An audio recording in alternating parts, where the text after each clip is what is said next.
தமிழக வெற்றிக் கழகத்தை தொடங்கியிருக்கும் விஜய் முழுநேர அரசியல்வாதியாக மாறியிருக்கிறார்.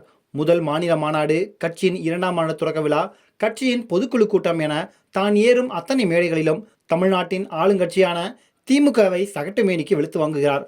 சமீபத்தில் கூட முத்துவேல் கருணாநிதி ஸ்டாலின் என்று நேரடியாக விமர்சனம் செய்தது திமுகவினரிடையே பெரிய கொந்தளிப்பை ஏற்படுத்தியிருக்கிறது. அதற்கு பலரும் அவருக்கு தங்களது பதிலை கொடுத்து வருகிறார்கள். இப்படிப்பட்ட நிலையில் நடிகரும் திமுக ஆதரவாளருமான போஸ் வெங்கட் விஜயை கடுமையாக விமர்சனம் செய்து பேசியிருக்கிறார். நேற்று நிகழ்ச்சியில் கலந்து கொண்டார். அப்போது மேடையேறி பேசிய அவர் விஜயை கடுமையாக தாக்கி பேசினார். அவர் பேசுகையில், ஆம், இங்கு மன்னராட்சி தான் நடந்து கொண்டிருக்கிறது. உங்களுக்கு வரும் கூட்டமெல்லாம் இளைஞர் கூட்டம். ஏனெனில் நீங்கள் நடிகர். நீங்கள் நடிகராக இருக்கும் வரை இந்த கூட்டம் கூடும். ஆனால் நீங்கள் உங்களை எம்ஜிஆரோடு ஒப்பிட்டுக் கொள்ளாதீர்கள். நீங்கள் ஒன்றும் எம்ஜிஆர் இல்லை. அதற்கு எடுத்துக்காட்டை நானே பேசியிருக்கிறேன். சினிமாவிலிருந்து அரசியலுக்கு வந்த சிரஞ்சீவிக்கு என்ன கொடுமை நடந்ததோ அதே கொடுமை உங்களுக்கும் நடக்கும் என்பதை நினைவில் வைத்துக் கொள்ளுங்கள். ஜோசப் விஜய் நெருப்பில் கால் வைத்து விட்டார். சூறாவளியில் தலையை விட்டு விட்டார். அவர் சரியாக பேசுகிறார் என்று பலர் சொன்னதெல்லாம் தான் இன்று மீம்ஸ்களாக வந்து கொண்டிருக்கின்றன. 14 வயதில் நீங்கள் உங்கள் தந்தையின் திரைப்படங்களை பார்த்து கொண்டிருப்பீர்கள். 16 வயதில் நாம் கதாநாயகனாக மாறினால் என்ன செய்யலாம் என்று சிந்தித்துக் கொண்டிருந்தீர்கள். அனைத்தும் உங்களை பற்றி எனக்கு தெரியும்.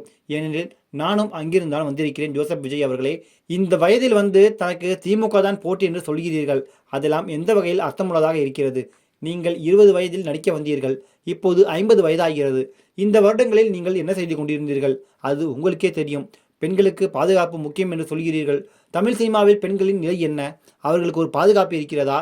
திரைத்துறையில் இதுவரை எந்த பிரச்சனைக்காவது போராட்டம் செய்திருக்கிறீர்களா? நீங்கள் ஏன் அதை செய்வதில்லை? பெரிய நடிகர் தானே நீங்கள். பக்கத்து மாநில திரைத்துறையில் பெண்கள் பாதுகாப்புக்காக அமைப்பு ஆரம்பிக்கப்பட்டது போல் நீங்கள் அந்த முயற்சியை முன்னெடுத்திருக்கலாமே. வாரிசு அரசியல் என்று சொல்கிறீர்கள். நீங்களே ஒரு வாரிசு தானே. உங்கள் அப்பா, அம்மா, மாமா என அனைவரும் சினிமாவை சேர்ந்தவர்கள் தானே. வாரிசு என்று நீங்கள் பேசலாமா? முத்துவேல் கருணாநிதி ஸ்டாலின் என்று சொல்கிறீர்கள்.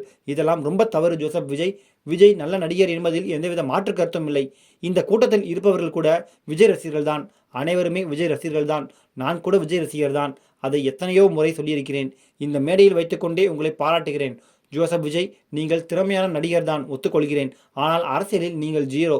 அதை எப்போதும் உங்கள் மனதில் ஏற்றி வைத்துக் கொள்ளுங்கள் என போஸ் வெங்கட் பேசியுள்ளார்.